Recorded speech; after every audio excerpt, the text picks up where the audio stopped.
Starting off with number 10, as a royal and someone with a solid acting career, it is interesting to see this royal couple ranked as D-list celebrities. That's right, not even the royals can hang. Am I the only one who finds it crazy that as royals these two aren't even A-list? Prince Harry and Meghan Markle are not yet considered A-list celebrities since they still haven't been invited to Barack Obama's 60th birthday, according to a royal expert. The former US president turned 60 in August, but their absence from his milestone celebration appears to be a telling sign that the Sussexes aren't as famous as they'd perhaps like to be. Speaking at the Henley Literary Festival, royal biographer Tina Brown said it's not very pleasant to be a D-list celebrity who for them doesn't have enough money. It's a wholly different game to be with those super rich people. Regardless of the reasons they made their decision to leave, it was hard to see this once loved couple set themselves up to become one of the most problematic and hated people. That is an insane way to change your life. In number 9, it was a known fact that many did sympathize with the Sussexes' complaints about their cold reception in Britain and a few royal protocols that did not sit well with them. But their latest accusations against the palace and the press feel wild and over the top, which is not doing them any favors in the opinions polls either. According to sources, the Sussexes are now among the most unpopular public figures in Britain. I know, shocking, right? The couple have a net rating of -26. Harry's ratings, according to YouGov, have crashed by 13 points since the documentary to -26, while Meghan's are reaching -39. The only royal who is more disliked than both is Prince Andrew. Meanwhile, William and Catherine, the Prince and Princess of Wales, enjoy net ratings of +62 and +57, respectively. Props to them. Fox News columnist Lee Cohen suggested Meghan and Harry are on track to be more hated than the Duke of Windsor and Wallis Simpson. Cohen said, like the Windsors before them, the Sussexes have fallen out of favor in Britain for their indecorous behavior. But while the Duke of Windsor let his people down by being irresponsible, he and his wife did not seek the spotlight in any meaningful way, nor did they exist as the Sussexes seem to, hell-bent to destroy the monarchy. Harry didn't seem to have any problems throwing his brother, father, and even grandmother, the recently departed Queen, under a big red double-decker London bus. But can you blame him? Not since Princess Diana, Harry's mother, gave her infamous interview in 1995 in which she explosively revealed, "There were 3 of us in this marriage, so it was a bit crowded. Has someone tried to cause this much damage to the royal family?" In number 8, the attempts to portray Meghan as the innocent victim who gave up her life to be a multi-millionaire royal duchess living in a $15 million mansion fell short of what they were hoping for, that Harry and Meghan need to leave this country to avoid tragedy. After the release of their Netflix docuseries, are we really surprised to find out that this couple may have made matters worse for themselves? I mean, you're asking for attention at this point. To start, the point of this doc was probably to show them as victims of some tragedy, but when their lies were starting to become exposed, a whole lot of people started looking at this couple differently. Because at that point, it's like, what exactly are you making a 6-part series for if the things mentioned in it are not credible? According to the series, Meghan was shocked to discover that joining the royals wasn't like the Princess Diaries. Now there's a surprise. She claimed she had gotten no lessons in etiquette, wasn't taught to curtsy, and was caught off guard when she had to do so at a surprise first meeting with the late Queen Elizabeth II. Like someone give Meg the royal lessons. This contradicts reports that the Queen suggested Sophie, the Countess of Wessex, might be able to help her ease into royal life. So who here is lying? Given the deep rift between Buckingham Palace and the Sussexes, there won't be any royal talking head in the series, not even Princess Eugenie, the one member of the firm the Sussexes are still on good terms with. Vogue editor Edward Enninful isn't involved in the project despite being on good terms with the couple, it has been claimed. Apparently, Meghan and Harry, the 5th in line to the throne, were surprised there was a hierarchy within the monarchy. As someone who's been part of a long line of royals, their shock at how the monarchy works is pretty comical, because what do you mean it's shocking that there is a hierarchy? Let's be serious for 1 second, Harry and Meghan. It makes this couple look kind of pathetic because you claim you want to live a more normal private life, and while I agree that no one should have their privacy invaded, doing all that just for a more controlled media narrative where you can be in charge of the story just to get caught for lying is just a little embarrassing. What do you guys think? Moving into number 7, their humble cottage. When Meghan and Harry left the royal family, they really left. Now they have settled in LA with no regards to living up to that lifestyle. In Montecito, where they live in their $14 million mansion, is a humble cottage compared to what these other people have. I mean, 14 million is still a lot, but anyway. Word on the street is that Harry's tell-all biography may never be published.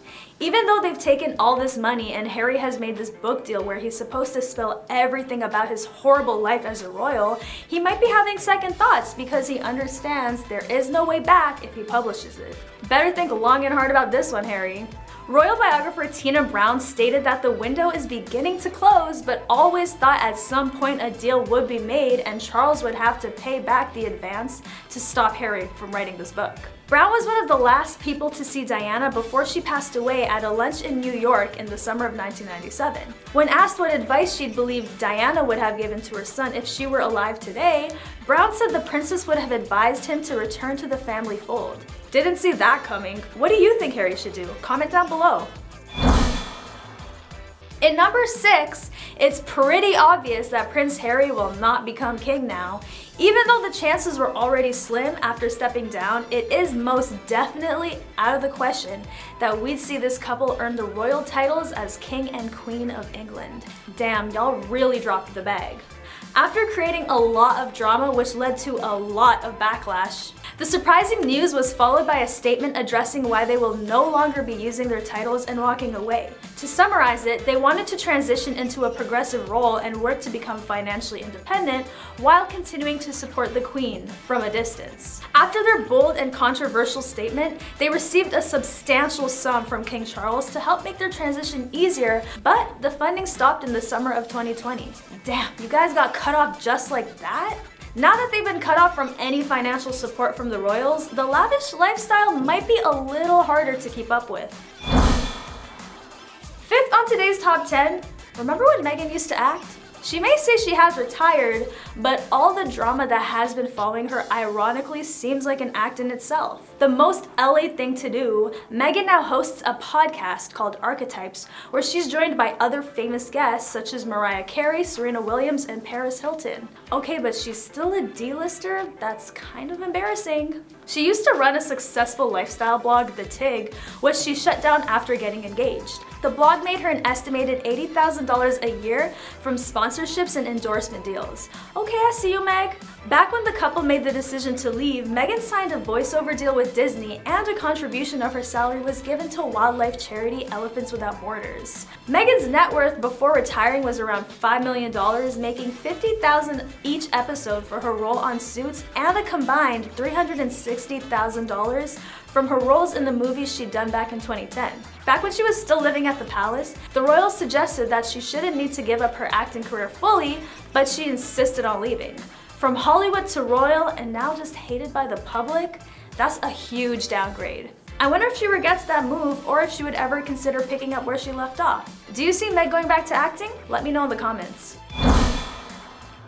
Counting down to number 4, Harry was stripped of his military titles, spending a lot of his life serving in the military to losing the title passed on to him from his grandfather Prince Philip. Another role he will no longer serve is as Commodore-in-Chief for small ships and diving in the Royal Navy.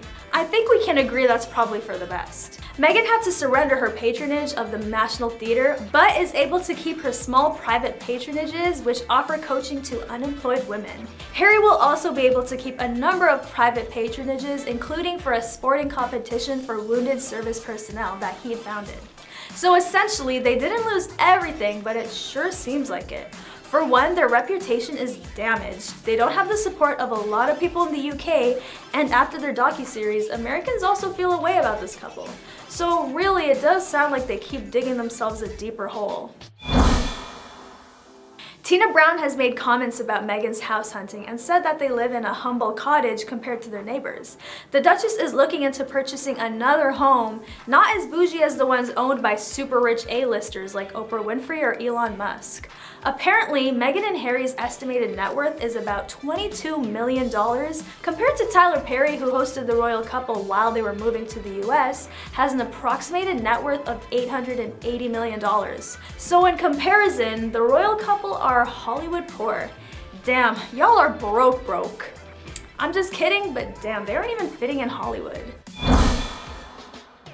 Coming down to number 2, trademark drama. Following their decision to step down, the palace announced that the couple's personal foundation, Sussex Royal, the foundation of the Duke and Duchess of Sussex, was not allowed to use the term Sussex Royal.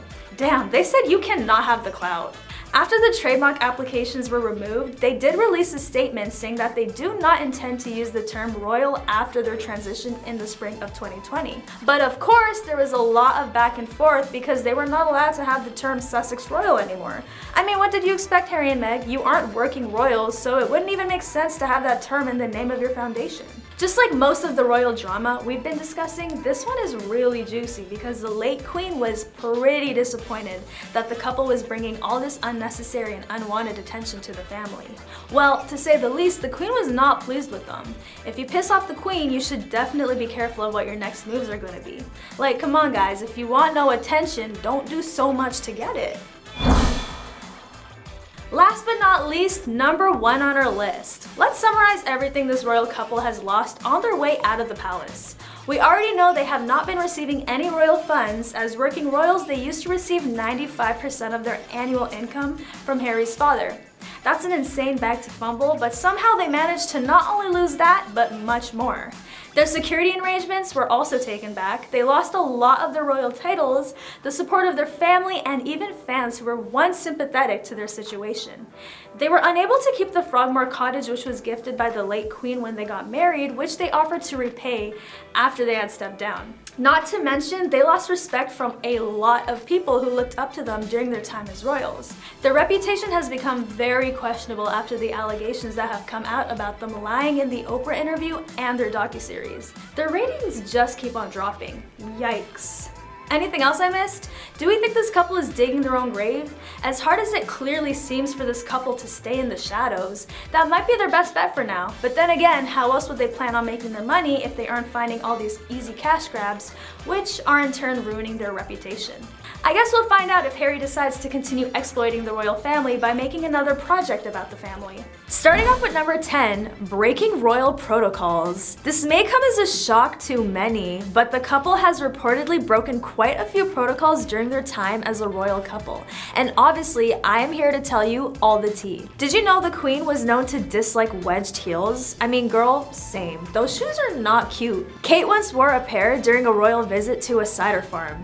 After finding out the queen did not approve, Kate started wearing wedge heels at events where the queen wouldn't be present. As harmless as this sounds, it is always fun to see the future queen doing something she should not be doing, and as mediocre as the taste of footwear may seem, they do take their fashion choices very seriously in order to seem ladylike. Like, damn Kate, all this for a pair of wedges? What are those? What are those? They are my Crocs. Seriously, Kate, you need some fashion advice. There have been quite a few other times the future queen has broken royal protocols. With some Marilyn Monroe moments, a few pictures showing Kate's dress flying up because of the wind was met with controversial statements regarding her fashion choices. One photographer even managed to get a shot of her bottom while her dress was flared up on a windy day. Like, ew, that's just invasive. And even though the palace was furious, calling the pic a grotesque invasion of privacy, I mean, what else is new when it comes to the royals? The worse the pic is, the easier it is for the media to bank off this family. Coming in number 9, Kate and Will are one step closer to becoming king and queen, but can we just take in all the drama and controversies they've been involved in? With multiple allegations, including accusations of being racist, it's no surprise that a lot of people do not favor the royals and are not excited to watch the couple eventually become the king and queen of England. After being seen courtside at a Celtics versus Miami Heat game, I see you, Kate and Will. Fans were not appreciative and were booing the couple while chanting USA. It's kind of funny to think that coming to America for the first time in 8 years would result in boos.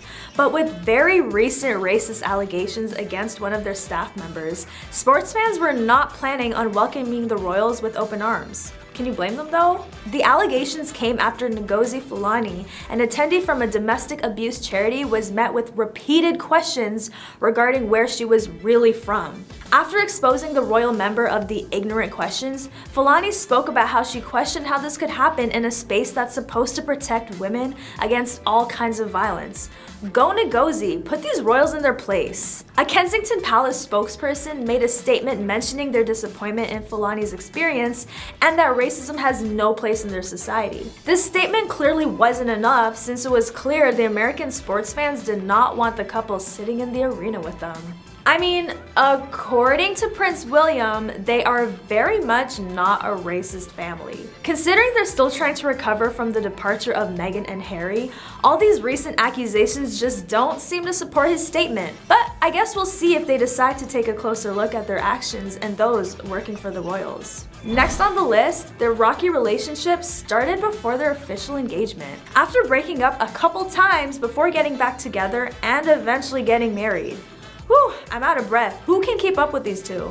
It was revealed that Prince William ultimately broke up with Kate Middleton over the phone while she was at work. Girl, on the phone? Damn, even as a prince, he isn't charming. Having been with Kate throughout college, William was having doubts about their relationship. Allegedly, Kate excused herself from work to hear William's reasons for wanting to break up, which were, I can't, it just isn't going to work. It isn't fair to you. Sounds like a lot of excuses if you ask me. Yikes. That's not even the juiciest part. The couple, who also took a break in the spring of 2004, led to the once wild Will, who was seen dancing with other women during a vacay. He even hired an all-female crew for a yacht trip in Greece. Like, this isn't Mamma Mia, Will. Kate was also seen to be doing her own thing after becoming freshly single from their relationship. Between taking trips to Ireland and Ibiza, Kate was spotted with an heir to the British shipping fortune. As savage as it sounds, the royal prince chose the least considerate ways to break up with Kate, who is now the future Queen of England. What a story. Eventually ending up together, all their history just seems like a fun tale to tell their kids now. On to number 7, Kate and Will's spendings, which have been coming under scrutiny. In an attempt to seem relatable, Kate and her 2 younger kids were seen flying economy. What a headline. Like, damn Kate, we are so similar. There were people who accused the royal palace for scripting this to take the heat off their major financial decisions. Someone come get this girl a financial advisor immediately. These people are onto this royal family's habits, and some are not falling for this, trying to be relatable moment. Because even though this mom taking her kids to their grandparents' house sounds super normal, it's the fact that the grandparents' house is actually a 52-bedroom castle, and Will and Prince George are flying separately following royal protocol. Yeah guys, my grandparents don't own a castle. So basically, there's really no point in the couple's attempts to seem like regular people living their regular lives as if they aren't part of the royal monarchy. If you think about it, it's kind of funny to think that one of the actual concerns this family has is to literally try to be more relatable. On to number 6, speaking of major financial decisions, the couple just added a 3rd home to their list of properties. The Adelaide cottage features a ceiling with gilded dolphins, 2 staterooms, and is set on a privately owned park in the middle of suburban London. What a great way to seem super relatable, Kate and Will. Adding another house to your already stacked roster isn't an ideal look when your country is in the midst of a housing crisis. The newly appointed King Charles wants to move the couple into Windsor Castle. Will and Kate's main priority is for their kids to get their education with as little hassle as possible, so they may possibly stay in this castle for the next decade or so. Oh, to live in a castle and avoid all responsibility. Seems like the Cambridge kids are living my dream right now. The couple's relationship hasn't always been the most perfect. As normal as that sounds, royalty surrounding the two has been in and out of the spotlight for years. Remember when Prince William was accused of cheating on Kate? Yeah, the king's son is also a cheater. Who would have thought? When Kate confronted him, all he did was laugh and told her there was nothing to worry about. That sounds like major gaslighting to me. Although the rumors were never confirmed, we can only hope they move on from this royal drama in a healthy way if they want to see the throne as king and queen together. It seems like there's a trend for members to walk out the royal palace when something is not up to their standards. We saw it when Princess Diana divorced King Charles, and more recently when Meghan and Harry bid their royal duties farewell too. Are Kate and William next?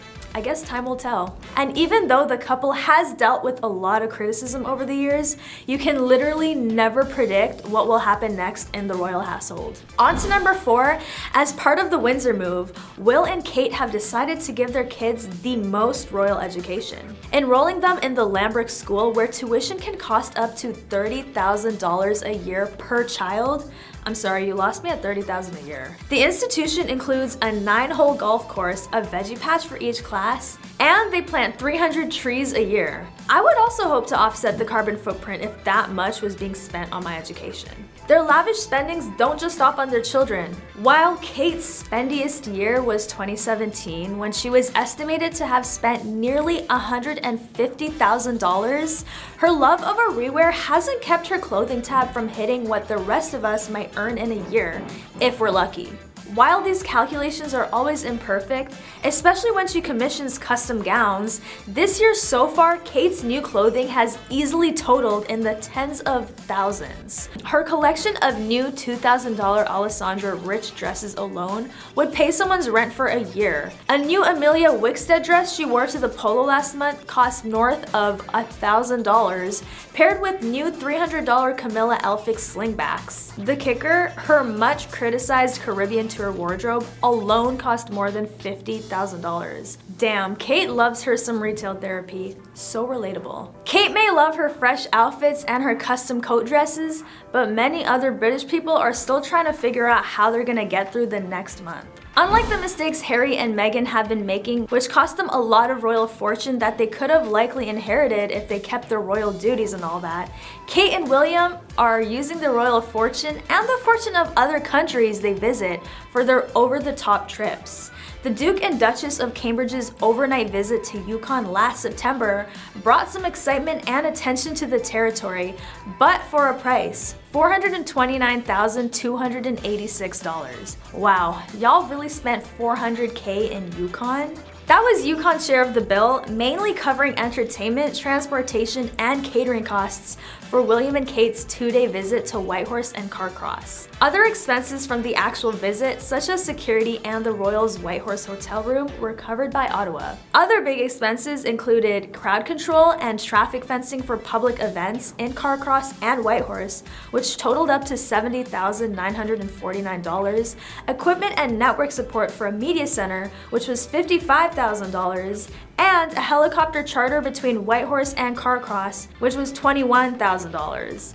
The government also spent $646 on umbrellas, plus $192 to ship those umbrellas, $1,700 on flags, and $791 on helium balloons at the Whitehorse Street Festival. On to number 2, the Prince and Princess of Wales flew home to the UK late Friday after a 3-day trip to America. After spending Friday night alongside celebrities like David Beckham at the 2nd annual Earthshot Prize Awards in Boston Saturday night after touching down, William and Catherine did just about the most relatable thing 2 parents could do: reunited with their 3 kids after 3 days away and attended a Christmas fundraiser at the kids' school. Good job, guys. According to Hello, immediately after the awards ceremony wrapped up on Friday night, the Waleses headed to the airport, landing in London Saturday morning, getting home as quickly as possible to their kids back in Windsor. Just hours later, according to the Sunday Times, the Waleses made a family jaunt to a Christmas fundraiser fair hosted by Lambrook, their kids' school. Number 1 on our list, people believe Prince William and Kate Middleton should pay back the public money spent on traveling during their out-of-touch Caribbean tour. The Duke and Duchess of Cambridge spent 9 days touring Jamaica, Belize, and the Bahamas in March, but were hit by protests and a backlash over some of their photo ops. Buckingham Palace on June 29 revealed around $274,000 was spent on flights for the royals and their team, including a 2-week wreck by AIDS. You guys are really spending thousands like it's no big deal. The money came from the sovereign grant, their public funding given by the UK government each year based on profits from the Crown estate. The public should demand a refund of the £226 spent on the Duke and Duchess's Caribbean trip because they failed in their mission. All this succeeded in doing was causing more angst against the royal family. They were totally out of touch, they were ill-prepared, and they did not bridge the gap. The people have spoken, and it looks like you guys may be in some serious debt. The couple's tour was beset by problems before they even touched down, with a stop in Belize cancelled due to protests. There were then further protests in Kingston, and their presence appeared to ignite debates in all three countries about whether to remove the Queen as head of state. The visit was organized to celebrate Queen Elizabeth II's Platinum Jubilee, marking 70 years of her reign, making the opposition they encountered all the more problematic in the context of the tour's stated objective. Graham Smith, chief executive of anti-monarchy campaign group Republic, told Newsweek it's a shocking waste of money. They didn't know it was going to be such a disaster, but the fact that it was only makes it worse. Ultimately, this is taxpayers' money being spent to promote the royals, and that's not what taxpayers' money should be spent on. That is not cool, guys. If the public starts taking action against paying for all these expensive trips for the royals, how do you think this family will manage to continue funding their lifestyle? Or will they all just slowly go broke? Comment what you think, because it looks like these two are in a really sticky situation. Starting off with number 10, I mean, this didn't come as a surprise to anyone, but obviously, if it wasn't for Meg, it's very unlikely that Prince Harry would have thought to step down from the throne. But then again, he did seem pretty unhappy with the royal life. And although his whole life he's never needed to do anything crazy to earn his money, I know it must feel like a whole new life, having to make money instead of it being handed to you on a silver platter. So, I feel for you, Harry. I really do. Life really must be so difficult for you. Their infamously controversial decision to voluntarily leave left them cut off from the royal earnings they were making from doing royal things. After the move out, the couple was gaining attention in ways that made them seem like horrible people. After clarifying that the two were going to step back from their duties to focus on their mental health and working towards a life from their family without the royal toxicity, a lot of people had some strong opinions on their decision. Number 9 on our list, the projects the couple took after their sudden step back from the throne included the 3-year podcasting deal with Spotify, worth as much as $15 to $18 million. It's unknown whether the streaming music service has begun making money. The first podcast, a holiday special from their Archwell Audio, came out in December 2020 and was not part of the deal, making another $3.5 million a year. Prince Harry and Oprah Winfrey announced that they were going to executive produce a mental health series for Apple TV. The series was caught up in production delays, but is an extension of the Duke's own work that he candidly shared. Adding to the activities of their production company, both Harry and Meghan have earned money from book writing. Meghan published a book titled The Bench in 2021, and Harry has written a memoir, Spare, which should be releasing this year. For this book, Harry was reportedly paid close to $20 million. Harry also earns money from the mental health firm BetterUp, of which he serves as a board executive. Their biggest potential moneymaker might be the 5-year $100 million contract with Netflix signed in September 2020. They plan to produce documentaries, among other things, but we still don't know if Prince Harry and Meghan received an advance on the deal. If they did, it'll likely contribute to their net worth. Financial independence doesn't seem too difficult for them to achieve. What do you guys think? Was it a bad move to quit the royal life? On to number 8, the late Princess Diana is acknowledged by Harry for making their move possible. After being cut off from financial support from the palace, the relocated royals relied on the estimated $10 million inheritance Harry received from his late mother's estate. Although he was not a beneficiary of any of the $100 million fortune left by his great-grandmother, the Queen Mother. That's a fumble. $100 million in the bank account might not be looking too bad right now, is it, Meghan Harry? With Meghan Markle's $2 million earnings from her work in films and television shows, most notably the long-running legal drama Suits, the couple doesn't seem too far off from their own goal of comfortable financial independence. But is it all a facade? Are they really well off for life? Number 7 on the list, they bought a $14 million estate in Montecito, the seaside Santa Barbara, California, home to A-list Hollywood celebrities. I always wondered if the relocation was both of their decision, or did Meghan just really want to move back to the US? The Duke and Duchess also repaid the sovereign grant for the $3 million spent to remodel Frogmore Cottage. So if I did the math right, that means Prince Harry and Meghan are left with $5 million, at least for now. Their estimated net worth, including the equity from their home, is roughly $10 million. The Queen has a net worth of $500 million, while the combined value of the British monarch's holdings were worth an estimated $25 billion. Did Harry fumble a bag? They needed to focus on their mental health, so it's fair, but I'd be lying if I said that isn't an insanely huge amount of money to have access to. If put in the same position, I wonder how many other people would do the same. Would you leave the royal household for your mental health if you were born or married into it? The prince and his wife want to dedicate their life to helping others and improving the world. Prince Harry stated that his life is always going to be about public service, and Meghan signed up to that. But they also have to pay the bills, and thanks to their global celebrity status, Hollywood is only happy to capitalize, helping to cushion the financial blow. On to number 6, let's talk about the Oprah interview. After the CBS special interview was aired, some supporters and haters stirred some drama about the kinds of conversations that were had. Many were even calling Meghan out for lying about what was happening to her during her time as a working royal. Whether or not she was telling the whole truth, at the end of the day, she did what she had to do to find peace, which is good for her and their family. The allegations about her lying and victimizing herself became another reason to hate on the Duke and Duchess of Sussex. Meghan and Prince Harry discussed their time as working royals and their experiences since stepping down. In the interview, Meghan mentioned how there were concerns and conversations about how dark Archie's skin might be when he's born within the royal family. Considering the multiple accusations of racism that have come out throughout the years about this family, this really isn't too surprising to hear, but it is sad to know some members of the family have a mindset where it's important to know the skin color before the baby is even born. The former actress also spoke about being silenced by the royal family, explaining she was directed to give a no comment on questions directed her way once the couple's relationship was public. Counting down to number 5, family drama continues with Meghan's side of the family too. Meghan's father, Thomas Markle, went behind Meg's back to do media interviews after the wedding and criticized his daughter and other members of the royal family, which Meg later admitted was very embarrassing for the family. Thomas might have taken it too far, leaving his relationship with his daughter in pretty bad shape. According to Meghan, the Queen and Prince Charles advised her to write her father a letter, but somehow the letter was found and leaked to the public.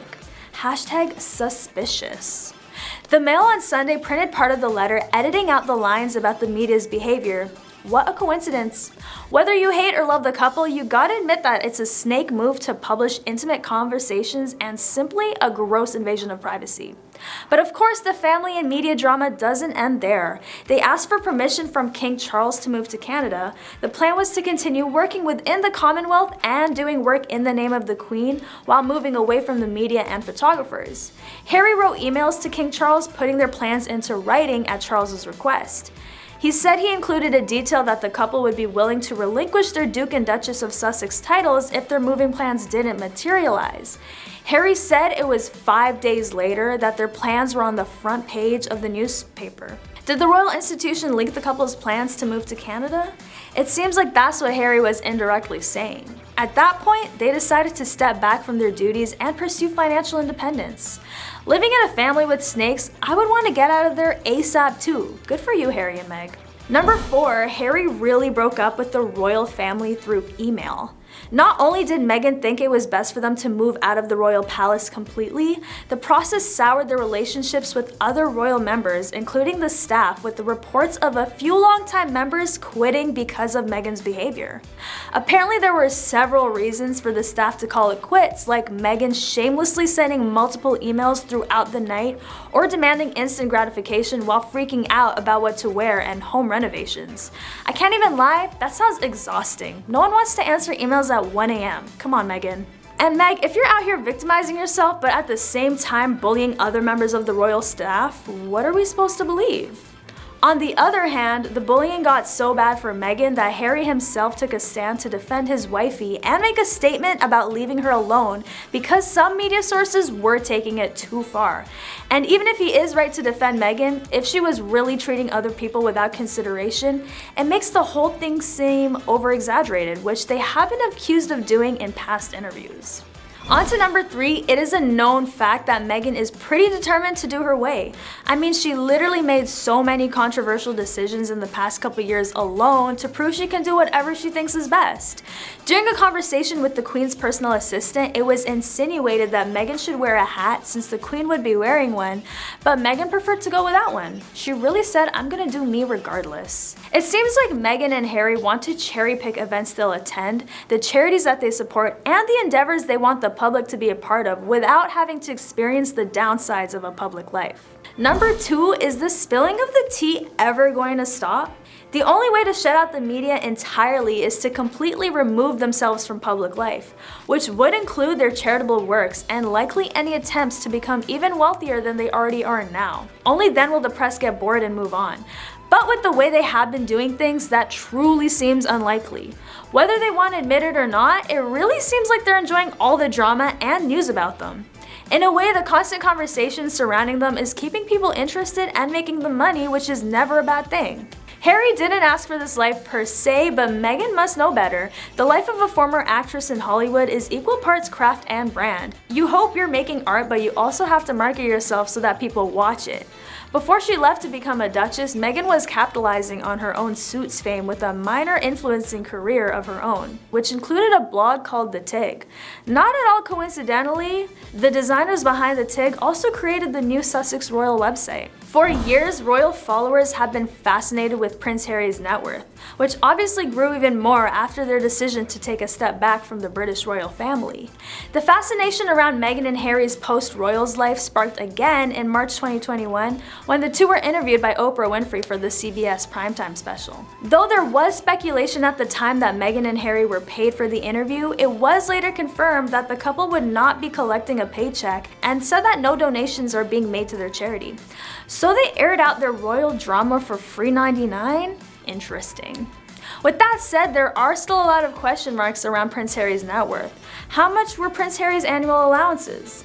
95% of Harry's income before he left the royal family came from his father, King Charles III, who at the time controlled the Duchy of Cornwall, a portfolio of property and financial investments, securing $29 million back in 2019. Harry's annual allowance from Duchy, which he shared with Meghan, was around $7 million. This paid for Harry and Meghan's public duties as working members of the royal family, such as wardrobe and travel, as well as private costs. The other 5% of Harry's income came from the Sovereign Grant, which is a taxpayer-funded and paid from the government to the royal family to cover expenses for official duties, as well as the royal palace. According to the BBC, the grant, which is also funded from Crown estate profits and commercial properties owned by the Crown, is worth $114 million. Starting off with number 10, the royal treatment is a real thing proven by King Charles III, who does not have to pay a dime in inheritance taxes. This is a win for Charles since he gained a rather large inheritance after the unfortunate passing of his mother, Queen Liz. In comparison, regular British folk have to pay around 40% in taxes on an inheritance on anything upwards of $375,000. The decision that the British monarch would not have to pay an inheritance tax came about in 1993 when former Prime Minister John Major agreed to a tax arrangement with the royal family. Major said, in the unique circumstances of a hereditary monarchy, special arrangements are needed for inheritance tax. I guess instead of eating the rich, we're treating the rich. Forbes estimated he inherited his mother's portfolio worth $500 million, to which not a dime goes anywhere except the king, including the $42 billion fortune belonging to the crown. This tax deal also exempts them from paying income tax, a deal to which Queen Elizabeth and now King Charles both agreed to do so anyway. So if you ever wanted to know how to stay rich, the easiest way to do so is by being a royal to avoid paying taxes. Number 9 on our countdown, I'm still trying to figure out how I can insert myself into the royal family to avoid taxes, but let's talk about their multiple iconic properties. I understand that they're royal, but sometimes it just feels like they're showing off. Along with having Buckingham Palace under the belt, the royals have made a point to invest in numerous properties across the country and even internationally. But forget about all that for a second. I have a theory that all these properties actually have secret passageways and lead to other worlds. Or what if they're all connected? Yeah, they have a pretty big family and investing in property is a great source of income, but when it comes to these mysterious royals, there has to be more than what is shown on surface level, right? With a total of 30 regal estates, the family owns a 50,000-acre estate in Norfolk, the infamous Kensington Palace, a couple cottages, castles, forts, and more. By the time I finish this list, I think the next in line of succession will be appointed, so all I'm gonna say is that the double-digit number of properties are nothing less than intriguing. Fun fact, if you ever wanted to stay at a new property every month, it would take 2.5 years to finish the tour. Seriously, I need to find out how to become a royal expeditiously. At some point, we're gonna have to talk about the difference in the lifestyle of the royal family compared to literally everyone else. Unlike government officials, the family does not have to disclose non-public information and can keep whatever they like a secret. Anything can be kept a secret, so they're literally above the law. If this family is actually a bunch of aliens who just decided they'll be living completely different lives than everyone, for one, we'd never know unless they wanted to share that information with us, and two, no one can really go interrogating or investigating this family. That's kind of flabbergasting if you ask me. The late queen, to a degree, had an open door policy in which she was okay with sharing information, but we have seen times where major court cases go away from the public eye and fast. And just in case you're wondering, staff needs to sign NDAs that make sure that they don't expose information against the royal family's will. Aside from the fact that Liz was a queen for nearly 70 years, being one of the wealthiest women in the world comes with a price. People who are out here trying to get rid of you. Did you know that every time the queen visits the state opening of parliament, the royal household must take a hostage? As much as it sounds like a movie, that is in fact true. The rule dates back to the time when parliament and the royals were not besties. To assure the queen would return safely, the royal household thought it was best to take a member of parliament with them to the ceremony in case anything bad were to happen to the late queen. And this still happens to this day, despite the fact that the relationship between the royals and parliament isn't terrible anymore. But it's just a precaution. The chosen MP is kept perfectly safe and taken care of throughout the ceremony. So it's definitely risky, but why not chill out with the royals for a bit, right? I mean, it's not like they'd have a choice. On to number 6, speaking of not having a choice when it comes to the head of the monarch, the royal family's protection officers are literally paid to put the royals before themselves. As wild as it is to think about, protection officers will put their own lives at risk to save the monarchy. And yeah, it might be good money, but at the risk of your own life is kind of insane to think about. I don't know how much money I would be willing to accept if it were to protect someone else's life. Would you do it? It's pretty common with most protection services when it comes to important people, and we've seen it in action movies during assassination attempts where the security makes the heroic dive. Having that much wealth really comes with a price tag. You can either live rich or lose your life saving the rich person. When it comes to living large, the royal family is never shy about their well-funded trips. Their huge travel budget has more to do than just them having a lot of money. If you're regal, you gotta live it up. It's the only way. With one trip back in 2017 costing them $5.8 million, it puts into perspective how much thought they must be putting when traveling. Their tradition is more of a protocol based around security fears. Family members of the same line are not allowed to travel in the same plane together, so that in case of an accident, wiping the royal lineage is prevented. That tradition has only once been broken by Prince William when he flew to Canada in the same plane as Prince George, who will succeed him one day in the future. He did, however, ask for the Queen's permission beforehand. It still was a risky move. A few other protocols they follow when traveling include color-coded luggage, sticking with an entourage, and packing a black outfit just in case they need to attend an emergency funeral. They also take extremely short trips. When you're as regal as the royals and are known for your wealth, it is a precaution not to trust anyone, not even yourself. Out of fear of being poisoned, the royals have to avoid certain foods such as shellfish when they eat out so they don't run the risk of getting food poisoning. Similarly, they skip rare red meat, so they may be eating good, but they're missing out on the really good stuff. I cannot imagine giving up shrimp or oysters. They're just too good to risk out of fear of food poisoning. Another way the royals prevent any sort of food-related mishap, they do the absolute most to ensure the food they're eating is safe. When catering for the royals' engagements in Wales, a satellite kitchen was set up in the grounds of Cardiff Castle. Then food would be transferred into the banquet on foot. If catering was done for a heads of state banquet, the catering staff would have to meet at a police station and get a motorcycle ride into Cardiff Castle. For higher caliber banquets, they were required to put all food, containers, knives, and kitchen equipment through an X-ray machine, followed by a ride to the castle on a motorcycle. Talk about having a large budget. X-ray machines for food is crazy to think about, but you gotta do what you gotta do. Sometimes when you're insanely rich, you just gotta have duplicates of all your outfits. Moving on to number 3, the royals think of everything when it comes to how they're presenting themselves when stepping out the castle. Just in case of spills or stains, the royals make sure they have an easy to change duplicate of their outfit. I get it, with the amount of pics that are taken of the family, I would hate finding out I had pasta sauce on my shirt all day through pictures. The types of things this family thinks about make us laugh, but they're really serious about certain things that we would literally never think about. The royal protocols are no joke to these regal people.